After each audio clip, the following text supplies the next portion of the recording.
श्री अकाल। चैनल पंजाबी देख रहे सारे ही दर्शकों का स्वागत है। मैं हरपिंदर कौर ते हाज़र लैके देश विदेश नाल जुड़ियां कुछ खास खबरां। शुरुआत करते हैं हैडलाइनस दे नाल। कैनेडा च मुड़ वधाईआं गईआं बॉर्डर पाबंदियां, शर्तां 30 सितंबर तक रहणगीआं लागू। पंजाबियों नूं अमेरिका दाखल करवाउण वाले गिरोह दा पर्दाफाश, हज़ारां भारतीय नागरिकां नूं नाजायज़ तरीके नाल पहुंचाया गया सी अमेरिका। इमीग्रेशन प्रक्रिया च तेजी लियाउण लई ट्रूडो सरकार दा वड्डा ऐलान। फोर्ड वालों नियुक्त किए गए 43 पार्लीमेंटरी सहायकों च 3 पंजाबी भी शामिल। हुण इन्हां खबरां दा विस्तार। शुरुआत विच गल करांगे कैनेडा नाल जुड़ी एक अहम खबर तो। फैडरल सरकार वालों ऐलान किया गया है कि कैनेडा विच दाखल होण उत्ते लाईआं गईआं बॉर्डर पाबंदियां 30 सितंबर तक जारी रहणगीआं। आखिरी वार इन्हां पाबंदियां विच 31 मई नूं वादा किया गया सी। फैडरल सरकार वालों एयरपोर्ट्स ते यात्रियों की रैंडम टेस्टिंग नूं मध्य जुलाई तक बंद रखने का ऐलान किया गया। सरकार का कहना है कि होर नियम जिवें कि अराइव कैन ऐप राहीं जानकारी देना आदि 30 सितंबर तक जारी रहणगे। जिक्रयोग है कि ਵੱਖ-ਵੱਖ देशों तो कैनेडियन हवाई अड्डियां ते पहुंचण ते रैंडम भाव किसी यात्री का कोविड-19 टेस्ट हुंदा है। सरकार ने 11 जून तो एयरपोर्ट्स ते रैंडम टेस्टिंग नूं कुछ समय लई मुअत्तल करन दा ऐलान कीता सी। यात्रियों नूं कैनेडा पहुंचण तो पहलां 72 घंटिਆਂ ਦੇ अंदर अपनी यात्रा ते सेहत जानकारी अराइव कैन ऐप विच दर्ज करनी हुंदी सी। अजिहा ना करने वाले यात्रियों नूं 14 दिनां लई क्वारंटीन दे निर्देश दिता जा सकदा है अते $5000 तक दा जुर्माना भी हो सकदा है। Federal health minister gene यूवस Douglas ने आख्या है कि सानू यह याद रखना चाहिए है कि कोविड-19 महामारी फिलहाल खत्म नहीं हुई है। सानू अपने आप नूं अते दूसरिਆਂ ਨੂੰ सुरक्षित रखण लई लोड़ींदे कदम चुकने चाहिए ने। मिसिसागा के पीएसएन अंतरराष्ट्रीय हवाई अड्डे ते एक प्रेस वार्ता दौरान फैडरल ट्रांसपोर्ट मिनिस्टर उमर अकाबरा ने कहा कि सानू मसले नूं हल करन लई थोड़ा होर समा चाहिए है, इसलिए असीं मुअत्तली नूं वधाउण विच विचार कर रहे हां। उन्होंने मन्निया कि कोविड-19 के मामलों ते नज़र बनाए रखण विच टेस्टिंग का अहम योगदान है। जिक्रयोग है कि ट्रैवल और एयरलाइन इंडस्ट्री पिछले कई हफ्तिਆਂ तो फैडरल सरकार तो कोविड उपावां नूं हटाउण दी मंग कर रही सी। इंडस्ट्री समूहां दा कहना है कि बेलोड़े कोविड-19 उपावां करके यात्रियों दीआं लंबियां कतारां लग रहीआं ने, जिस करके कई मुसाफरां दीआं फ्लाइटां भी मिस हो रहीआं ने अते कई फ्लाइटां रद्द करनियां पै रहीआं ने। ट्रांसपोर्ट मिनिस्टर अलगाबरा ने कुछ हवाई अड्डियां ते यात्रियों नूं हो रही देरी दे मसले नूं हल करन लई अपनी सरकार दी पहुंच दा बचाव करते हुए कहा कि सरकार दा ध्यान कैनेडियन एयर ट्रांसपोर्ट सुरक्षा अथॉरिटी अते कैनेडा बॉर्डर सर्विस एजेंसी लई होर स्टाफ दी भर्ती ते केंद्रित है। उन्होंने कहा कि सरकार वालों घरेलू यात्रा लई लाजमी वैक्सीनेशन दी शर्त मुअत्तल करन समेत होर कम्मां वल इशारा कीता है। दस दईए कि फैडरल सरकार ने रेलों ते जहाज़ों विच घरेलू यात्रा ते कैनेडा तो बाहर जाण वालियां अंतरराष्ट्रीय उड़ानां विच लाजमी वैक्सीनेशन की शर्त मुअत्तल करन दा ऐलान किया सी, जिस तो बाद एयर टिकटां की मंग विच वाधा देखण नूं मिलिआ। यह शर्त 30 अक्तूबर 2021 तो लागू सी। हवाई अड्डियां ते लंबियां लाइनां ते उड़ानां दे रद्द होण दे नाल-नाल यात्रियों ने समान गुम होण नूं लैके निराशा भी जाहिर की है। ट्रांसपोर्ट मिनिस्टर का कहना है कि उन्होंने इस बारे कई वड्डे हवाई अड्डियां ते एयरलाइनां नाल गलबात की। मिनिस्टर अलगाबरा ने कहा कि ये अनअसैप्टेबल मुद्दे ने। सरकार वो सब कुछ कर रही है जो असी कर सकते हैं। असी बाकी मुद्दों के हल लई एयरलाइनां ते हवाई अड्डियां नाल मिल के काम कर रहे हैं। हुण देखना यह होवेगा कि सरकार अपने दाविਆਂ नूं किवें पूरा करती है अते बैकलॉग दे यह समस्यावां किवें हल हुंदियां ने। Bureau report, channel Punjabi.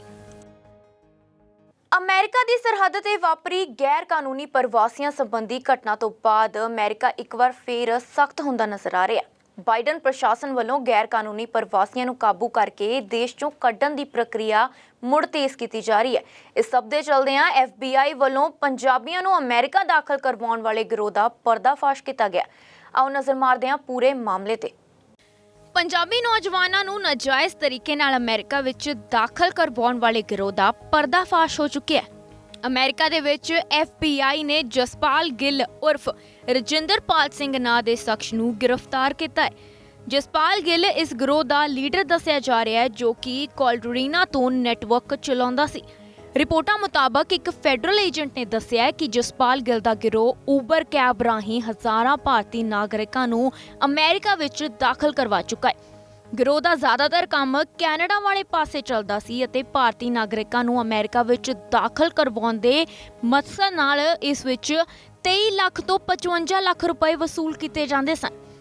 ਇੱਥੇ ਦੱਸਣਾ ਬਣਦਾ ਹੈ ਕਿ ਮੈਕਸੀਕੋ ਦੇ ਰਸਤੇ ਅਮਰੀਕਾ ਵਿੱਚ ਦਾਖਲ ਹੋਣ ਵਾਲੇ ਗੈਰ ਕਾਨੂੰਨੀ ਪ੍ਰਵਾਸੀਆਂ ਵਿੱਚ ਜਿੱਥੇ ਭਾਰਤੀਆਂ ਦੀ ਗਿਣਤੀ ਹਜ਼ਾਰਾਂ ਵਿੱਚ ਹੁੰਦੀ ਹੈ, ਉੱਥੇ ਹੀ ਭਾਰਤੀ ਨਾਗਰਿਕ ਕੈਨੇਡਾ ਦੇ ਰਸਤੇ ਵੀ ਅਮਰੀਕਾ ਵਿੱਚ ਦਾਖਲ ਹੋਣ ਦਾ ਕੋਈ ਮੌਕਾ ਨਹੀਂ ਛੱਡਦੇ।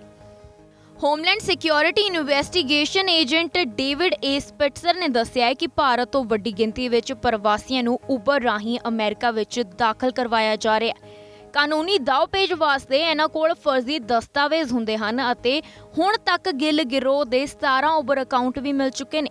ਸਿਰਫ ਇੱਕ ਅਕਾਊਂਟ ਰਾਹੀਂ ਜਸਪਾਲ ਗਿੱਲ ਨੇ 90 ਗੇੜੇ ਲਾਏ ਅਤੇ ਕਰੀਬਨ 1530 ਗੇੜੇ ਲਾ ਕੇ ਹਜ਼ਾਰਾਂ ਭਾਰਤੀ ਨਾਗਰਿਕਾਂ ਨੂੰ ਅਮਰੀਕਾ ਦੀ ਸਰਹੱਦ ਵਿੱਚ ਦਾਖਲ ਕਰਵਾਇਆ ਹੈ। ਅਮਰੀਕਾ ਦੇ ਕਸਟਮ ਐਂਡ ਬਾਰਡਰ ਪੈਟਰੋਲ ਮਹਿਕਮੇ ਵੱਲੋਂ ਅਪ੍ਰੈਲ ਮਹੀਨੇ ਦੌਰਾਨ ਕੈਨੇਡਾ ਤੋਂ ਨਾਜਾਇਜ਼ ਤਰੀਕੇ ਨਾਲ ਆ ਰਹੇ 1197 ਭਾਰਤੀ ਨਾਗਰਿਕਾਂ ਨੂੰ ਕਾਬੂ ਕੀਤਾ ਗਿਆ ਸੀ। ਇਹ ਗਿਣਤੀ ਸਿਰਫ ਇਸ ਰੂਟ ਤੇ ਕਾਬੂ ਕੀਤੇ ਗਏ ਕੁੱਲ ਪ੍ਰਵਾਸੀਆਂ ਦਾ 13% ਬਣਦੀ ਹੈ। ਪਰ ਦੂਜੇ ਪਾਸੇ ਇਸ ਖੇਤਰ ਦੇ ਜਾਣਕਾਰਾਂ ਦਾ ਕਹਿਣਾ ਹੈ ਕਿ ਕੈਨੇਡਾ ਦੇ ਰਸਤੇ ਅਮਰੀਕਾ ਜਾਣ ਵਾਲਿਆਂ ਵਿੱਚੋਂ ਘੱਟੋ ਘੱਟ 30% ਭਾਰਤੀ ਨਾਗਰਿਕ ਹੁੰਦੇ ਨੇ। ਉਹਨਾਂ ਨੇ ਇਹ ਵੀ ਆਖਿਆ ਹੈ ਕਿ ਅਮਰੀਕਾ ਪਹੁੰਚਣ ਦੇ ਚੱਕਰ ਵਿੱਚ ਭਾਰਤੀ ਨੌਜਵਾਨ ਆਪਣੀ ਜਾਨ ਜੋਖਮ ਵਿੱਚ ਪਾ ਰਹੇ ਨੇ। ਇਸ ਸਾਲ ਜਨਵਰੀ ਵਿੱਚ ਅਮਰੀਕਾ ਦੀ ਸਰਹੱਦ ਤੋਂ ਸਿਰਫ 10-11 ਮੀਟਰ ਦੂਰ ਭਾਰਤੀ ਪਰਿਵਾਰ ਨੇ -40 ਡਿਗਰੀ ਦੀ ਠੰਡ ਵਿੱਚ ਦਮ ਤੋੜ ਦਿੱਤਾ ਸੀ। ਇਹ ਖਬਰ ਕਾਫੀ ਵਾਇਰਲ ਵੀ ਹੋਈ ਸੀ। ਇਹ ਪਰਿਵਾਰ ਨਾਜਾਇਜ਼ ਤਰੀਕੇ ਨਾਲ ਅਮਰੀਕਾ ਵਿੱਚ ਦਾਖਲ ਹੋਣ ਦੀ ਕੋਸ਼ਿਸ਼ ਦੌਰਾਨ ਆਪਣੀ ਜਾਨ ਗਵਾ ਬੈਠਾ।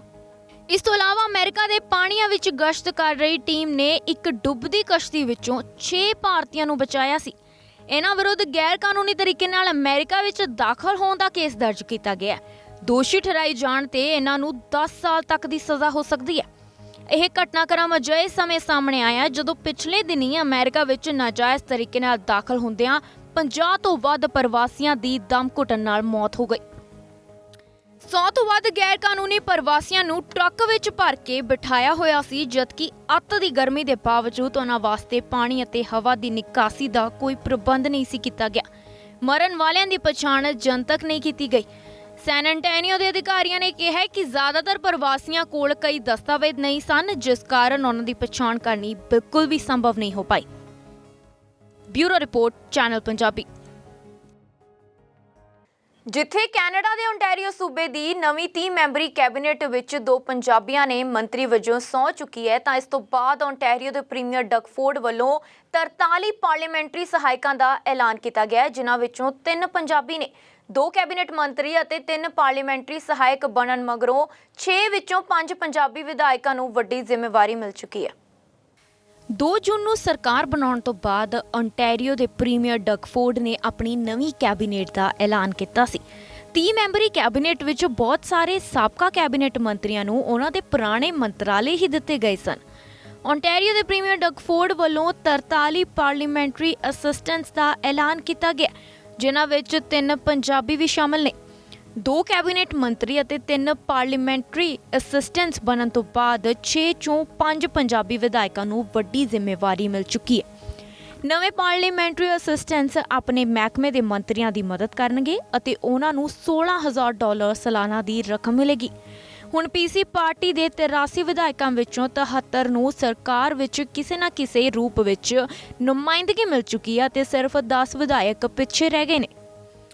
ਪ੍ਰੀਮੀਅਰ ਡਗ ਫੋਰਡ ਵੱਲੋਂ ਬੀਤੇ ਦਿਨੀ ਆਪਣੀ ਕੈਬਨਿਟ 'ਚ 30 ਮੰਤਰੀ ਸ਼ਾਮਲ ਕੀਤੇ ਗਏ ਸਨ ਅਤੇ ਹੁਣ 43 ਪਾਰਲੀਮੈਂਟਰੀ ਅਸਿਸਟੈਂਟਸ ਨਿਯੁਕਤ ਕੀਤੇ ਗਏ ਨੇ। 2018 ਵਿੱਚ ਸਰਕਾਰ ਬਣਨ ਤੇ ਡਗ ਫੋਰਡ ਨੇ 26 ਪਾਰਲੀਮੈਂਟਰੀ ਅਸਿਸਟੈਂਟਸ ਨਿਯੁਕਤ ਕੀਤੇ ਸਨ। ਇਸ ਤੋਂ ਬਾਅਦ ਜੂਨ 2019 ਵਿੱਚ ਇਹਨਾਂ ਦੀ ਗਿਣਤੀ ਵਧਾ ਕੇ 31 ਕਰ ਦਿੱਤੀ ਗਈ। ਵਿਰੋਧੀ ਧਿਰ ਐਨਡੀਪੀ ਵੱਲੋਂ ਵੱਡੀ ਗਿਣਤੀ ਵਿੱਚ ਪਾਰਲੀਮੈਂਟਰੀ ਅਸਿਸਟੈਂਟਸ ਨਿਯੁਕਤ ਕੀਤੇ ਜਾਣ ਦੀ ਨੁਕਤਾਚੀਨੀ ਕਰਦਿਆਂ ਸਰਕਾਰੀ ਖਜ਼ਾਨੇ ਤੇ ਬੋਝ ਪਾਉਣ ਦਾ ਦੋਸ਼ ਲਗਾਇਆ ਜਾ ਰਿਹਾ ਹੈ। ਨਵੀਂ ਪਾਰਲੀਮੈਂਟਰੀ ਅਸਿਸਟੈਂਟਸ ਵਿੱਚੋਂ ਸਿਹਤ ਮੰਤਰੀ, ਸਿੱਖਿਆ ਮੰਤਰੀ ਅਤੇ ਵਿੱਤ ਮੰਤਰੀ ਨੂੰ 2-2 ਸਹਾਇਕ ਮਿਲਣਗੇ। ਇਹਨਾਂ ਦੇ ਵਿੱਚ ਪੰਜਾਬੀ ਸਹਾਇਕਾਂ ਦੀ ਗੱਲ ਕੀਤੀ ਜਾਵੇ ਤਾਂ ਮਿਸੀਸਾਗਾ ਮਾਲਟਨ ਤੋਂ ਵਿਧਾਇਕ ਦੀਪਕ ਆਨੰਦ ਨੂੰ labour, immigration, training and skills development the parliamentary assistant ਨਿਯੁਕਤ ਕੀਤਾ ਗਿਆ। ਉਹ ਕੈਬਨਿਟ ਮੰਤਰੀ ਮੌਂਟੀ ਮੈਕਨੌਟਨ ਦਾ ਸਾਥ ਦੇਣਗੇ। ਪਹਿਲੀ ਵਾਰ ਵਿਧਾਇਕ ਚੁਣੇ ਗਏ ਹਰਦੀਪ ਸਿੰਘ ਗਰੇਵਾਲ ਨੂੰ ਟਰਾਂਸਪੋਰਟੇਸ਼ਨ ਮੰਤਰੀ ਦਾ ਪਾਰਲੀਮੈਂਟਰੀ ਅਸਿਸਟੈਂਟ ਨਿਯੁਕਤ ਕੀਤਾ ਗਿਆ ਹੈ, ਜਦਕਿ ਅਮਰਜੋਤ ਸੰਧੂ ਇਨਫਰਾਸਟ੍ਰਕਚਰ ਮੰਤਰੀ ਦੇ ਪਾਰਲੀਮੈਂਟਰੀ ਅਸਿਸਟੈਂਟ ਵਜੋਂ ਕੰਮ ਕਰਨਗੇ। Bureau report, channel Punjabi. ਮਹਿੰਗਾਈ ਦੀ ਮਾਰ ਚੱਲ ਰਹੇ ਕੈਨੇਡਾ ਵਾਸੀਆਂ ਨੂੰ ਜਲਦ ਰਾਹਤ ਮਿਲ ਸਕਦੀ ਹੈ। ਇਸ ਸੰਬੰਧੀ ਨਿਊ ਡੈਮੋਕ੍ਰੈਟਿਕ ਪਾਰਟੀ ਦੇ ਲੀਡਰ ਜਗਮੀਤ ਸਿੰਘ ਨੇ ਇੱਕ ਪ੍ਰਸਤਾਵ ਲੈ ਕੇ ਆਏ ਨੇ, ਜਿਸ ਰਾਹੀਂ ਉਹਨਾਂ ਨੇ ਫੈਡਰਲ ਸਰਕਾਰ ਕੋਲੋਂ ਮੰਗ ਰੱਖੀ ਹੈ ਕਿ ਗਰੋਸਰੀ, ਗੈਸ ਅਤੇ ਕਿਰਾਇਆ ਭਰਨ ਲਈ ਕੈਨੇਡਾ ਦੇ ਲੋਕਾਂ ਨੂੰ $1000 ਦੀ ਰਾਹਤ ਰਾਸ਼ੀ ਦਿੱਤੀ ਜਾਵੇ। ਜਗਮੀਤ ਸਿੰਘ ਨੇ ਇਸ ਸੰਬੰਧੀ ਲੋਕਾਂ ਦੀ ਵੀ ਰਾਏ ਮੰਗੀ ਹੈ ਤਾਂ ਜੋ ਲਿਬਰਲ ਸਰਕਾਰ ਤੇ ਇਸ ਦੇ ਲਈ ਹੋਰ ਜ਼ੋਰ ਪਾਇਆ ਜਾ ਸਕੇ।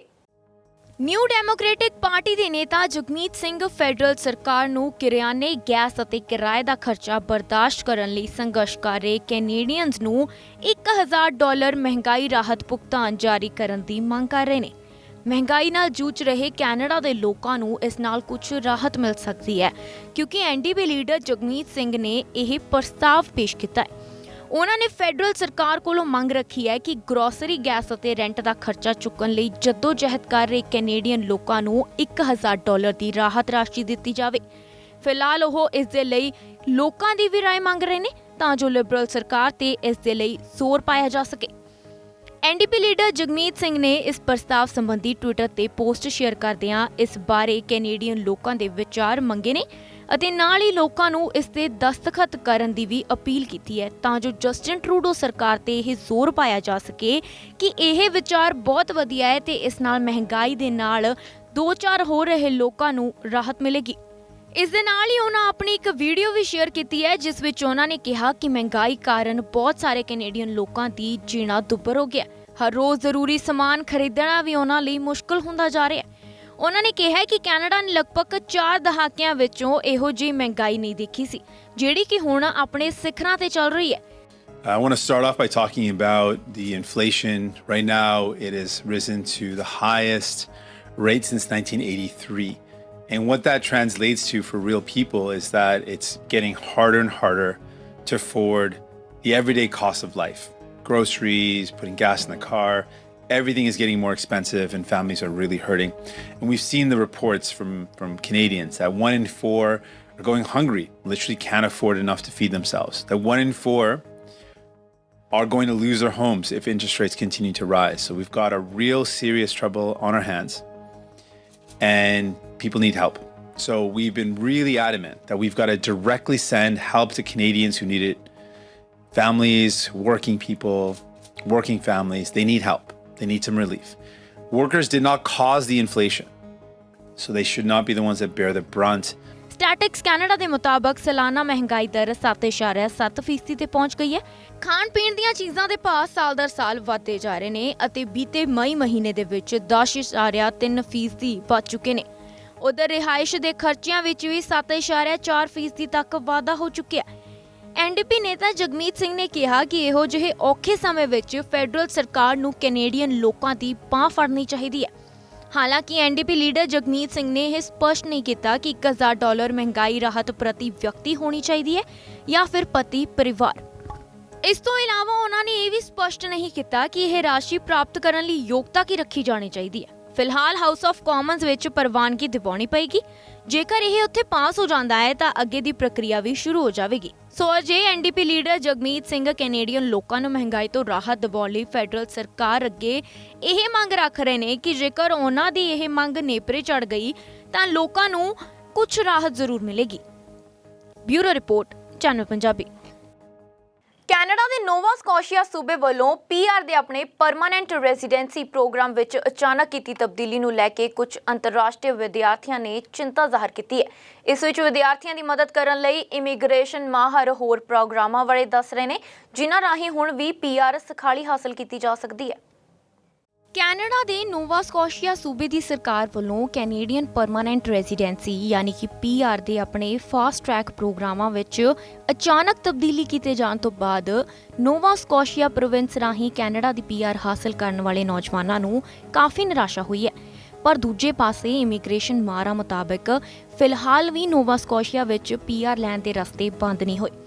ਹੁਣ ਅਸੀਂ ਗੱਲ ਕਰਾਂਗੇ ਉਹਨਾਂ ਹੋਰ ਮੌਕਿਆਂ ਦੇ ਬਾਰੇ ਜਿਹੜੇ ਬਰਕਰਾਰ ਨੇ ਜਿਨ੍ਹਾਂ ਰਾਹੀਂ ਤੁਸੀਂ ਪੀਆਰ ਹਾਸਲ ਕਰ ਸਕਦੇ ਹੋ। ਇਮੀਗ੍ਰੇਸ਼ਨ ਮਾਹਰਾਂ ਨੇ ਦੱਸਿਆ ਕਿ ਨੌਜਵਾਨਾਂ ਕੋਲ ਮੌਕੇ ਖਤਮ ਨਹੀਂ ਹੋਏ ਅਤੇ ਉਹ ਪ੍ਰੋਵਿੰਸ਼ੀਅਲ ਨੋਮਿਨੀ ਅਤੇ ਹੋਰ ਪ੍ਰੋਗਰਾਮਾਂ ਰਾਹੀਂ PR ਹਾਸਲ ਕਰ ਸਕਦੇ ਨੇ। ਨੋਵਾ ਸਕੋਸ਼ੀਆ ਦੇ ਸਿਡਨੀ ਸ਼ਹਿਰ ਤੋਂ ਰੈਗੂਲੇਟਰ ਕੈਨੇਡੀਅਨ ਇਮੀਗ੍ਰੇਸ਼ਨ ਕੰਸਲਟੈਂਟ ਦਾ ਕਹਿਣਾ ਹੈ ਕਿ ਸਕਿਲਡ ਵਰਕਰ ਸ਼੍ਰੇਣੀ ਅਧੀਨ ਅਪਲਾਈ ਕਰਨ ਲਈ ਵੀ ਨੋਵਾ ਸਕੋਸ਼ੀਆ ਵਿੱਚੋਂ ਪੜ੍ਹਾਈ ਕੀਤੀ ਹੋਣੀ ਲਾਜ਼ਮੀ ਨਹੀਂ ਹੈ। ਉਹਨਾਂ ਨੇ ਦੱਸਿਆ ਹੈ ਕਿ ਇਸ ਸ਼੍ਰੇਣੀ ਅਧੀਨ PR ਲੈਣ ਲਈ ਬਿਨੈਕਾਰ ਕੋਲ 1 ਸਾਲ ਦਾ ਤਜਰਬਾ ਅਤੇ ਜੌਬ ਆਫਰ ਦੀ ਲੋੜ ਪੈਂਦੀ ਹੈ। ਇਸ ਦੇ ਨਾਲ ਹੀ ਇਮੀਗ੍ਰੇਸ਼ਨ ਕੰਸਲਟੈਂਟ ਦਾ ਕਹਿਣਾ ਹੈ ਕਿ ਸਕਿਲਡ ਵਰਕਰ ਸ਼੍ਰੇਣੀ ਵਿੱਚ ਹੁਣ ਨਵੇਂ EMPLOYERS ਲਈ ਮੁਸ਼ਕਲਾਂ ਆ ਰਹੀਆਂ ਨੇ। ਇਮੀਗ੍ਰੇਸ਼ਨ ਕੰਸਲਟੈਂਟ ਨੇ ਕਿਹਾ ਕਿ ਇਸ ਸ਼੍ਰੇਣੀ ਅਧੀਨ PR ਵਿੱਚ ਮਦਦ ਕਰਨ ਲਈ ਇਹ ਸ਼ਰਤ ਹੈ ਕਿ ਉਕਤ EMPLOYER 2 ਸਾਲ ਤੋਂ ਕੰਮ ਕਰ ਰਿਹਾ ਹੋਵੇ। ਇਸ ਨਾਲ ਬਹੁਤ ਸਾਰੇ ਬਿਨੈਕਾਰ ਨਵੇਂ EMPLOYERS ਕੋਲ ਕੰਮ ਕਰਨ ਤੋਂ ਝਿਜਕਦੇ ਨੇ ਅਤੇ ਉਹਨਾਂ ਨੂੰ ਵਰਕਰਸ ਲੱਭਣ ਵਿੱਚ ਮੁਸ਼ਕਲ ਆਵੇਗੀ। ਨੋਵਾ ਸਕੋਸ਼ੀਆ ਵੱਲੋਂ ਕੀਤੇ ਗਏ ਬਦਲਾਵਾਂ ਤੋਂ ਬਾਅਦ ਕੀ ਚੀਜ਼ਾਂ ਬਦਲਣਗੀਆਂ, ਇਸ ਬਾਰੇ ਗੱਲ ਕਰਦੇ ਹਾਂ। ਨੋਵਾ ਸਕੋਸ਼ੀਆ ਦੇ ਲੇਬਰ ਅਤੇ ਇਮੀਗ੍ਰੇਸ਼ਨ ਵਿਭਾਗ ਨੇ 9 ਜੂਨ ਤੋਂ ਸਿਰਫ ਉਹਨਾਂ ਬਿਨੈਕਾਰਾਂ ਨੂੰ ਹੀ ਵਰਕ ਪਰਮਿਟ ਦੇਣ ਦਾ ਫੈਸਲਾ ਲਿਆ ਹੈ ਜਿਨ੍ਹਾਂ ਨੇ ਆਪਣੀ ਪੜ੍ਹਾਈ ਨੋਵਾ ਸਕੋਸ਼ੀਆ ਵਿੱਚ ਹੀ ਪੂਰੀ ਕੀਤੀ ਹੋਵੇ। ਇਸ ਤੋਂ ਪਹਿਲਾਂ ਹੋਰਨਾਂ ਪ੍ਰੋਵਿੰਸਸ 'ਚੋਂ ਪੜ੍ਹਾਈ ਕਰਕੇ ਬਹੁਤ ਸਾਰੇ ਅੰਤਰਰਾਸ਼ਟਰੀ ਵਿਦਿਆਰਥੀ Nova Scotia experience express entry program ਅਧੀਨ ਕੈਨੇਡਾ ਦੀ PR ਹਾਸਲ ਕਰਦੇ ਸਨ।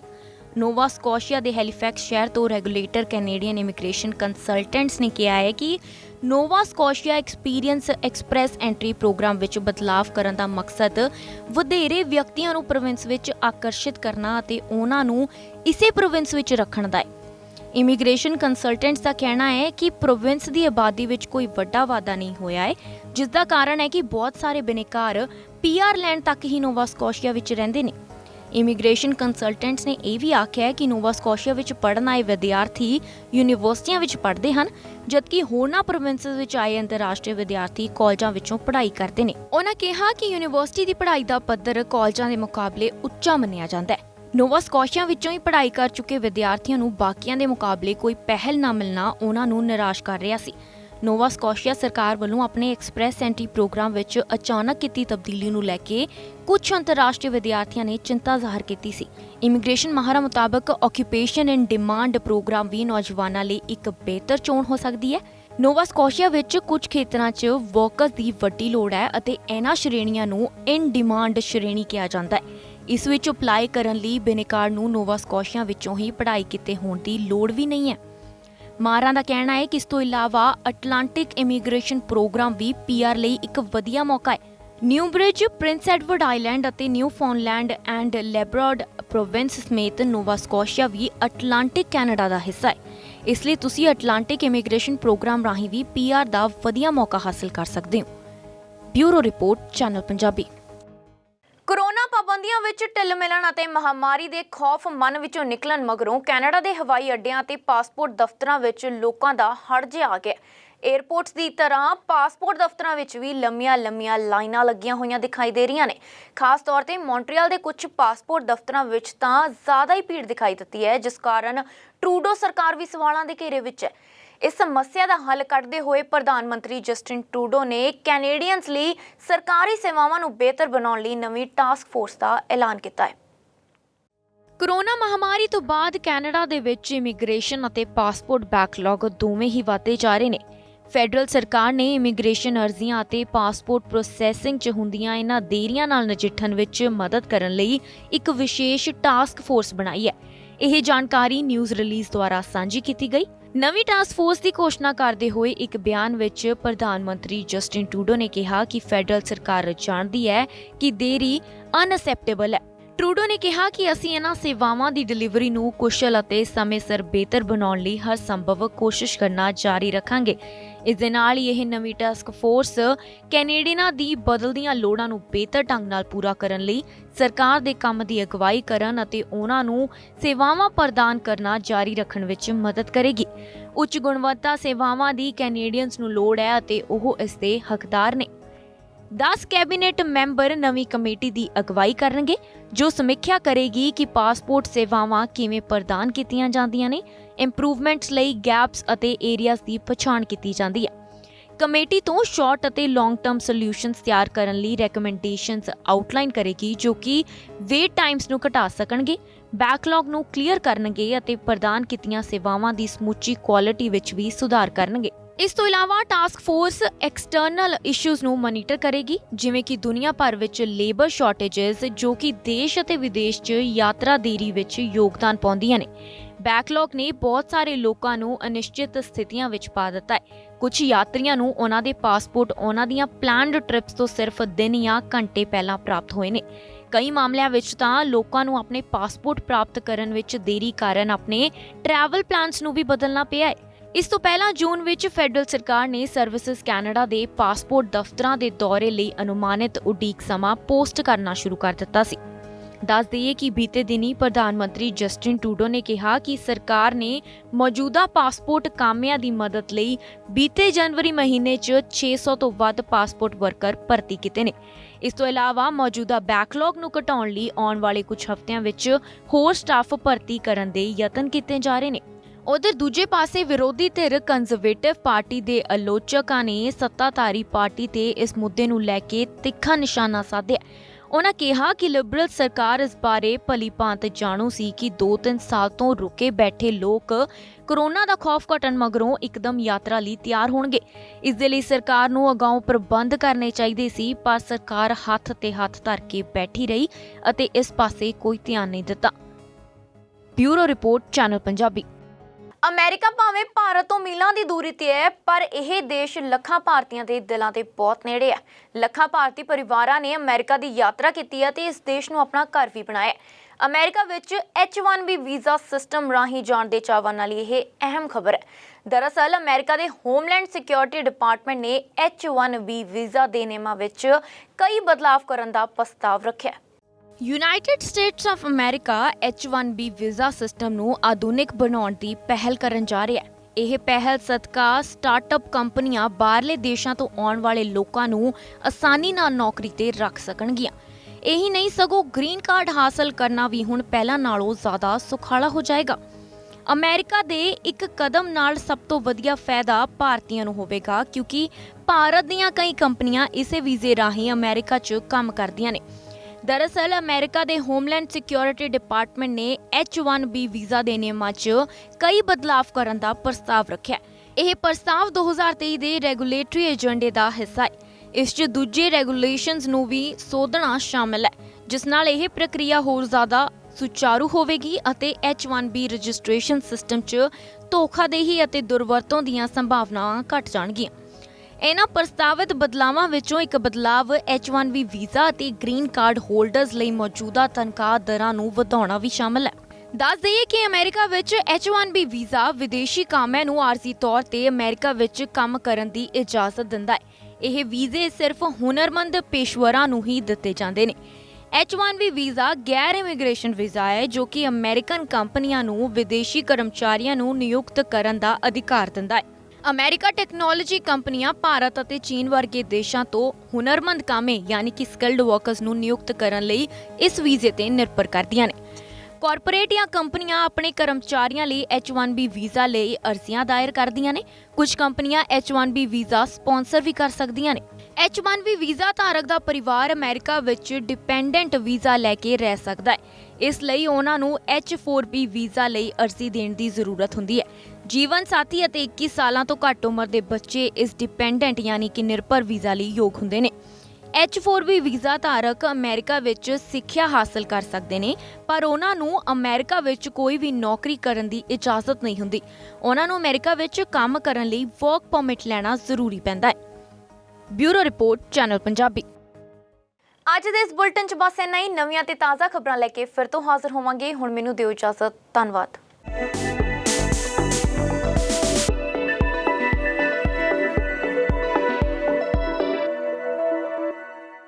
ਸਾਡਾ ਹਰ ਇੱਕ ਪ੍ਰੋਗਰਾਮ ਦੇਖਣ ਤੇ ਸਾਡੇ ਨਾਲ ਜੁੜਨ ਲਈ ਸਬਸਕ੍ਰਾਈਬ ਕਰੋ ਚੈਨਲ ਪੰਜਾਬੀ ਤੇ ਨੋਟੀਫਿਕੇਸ਼ਨ ਲਈ ਬੈਲ ਆਈਕਨ ਵਾਲੇ ਬਟਨ ਤੇ ਕਲਿੱਕ ਕਰੋ।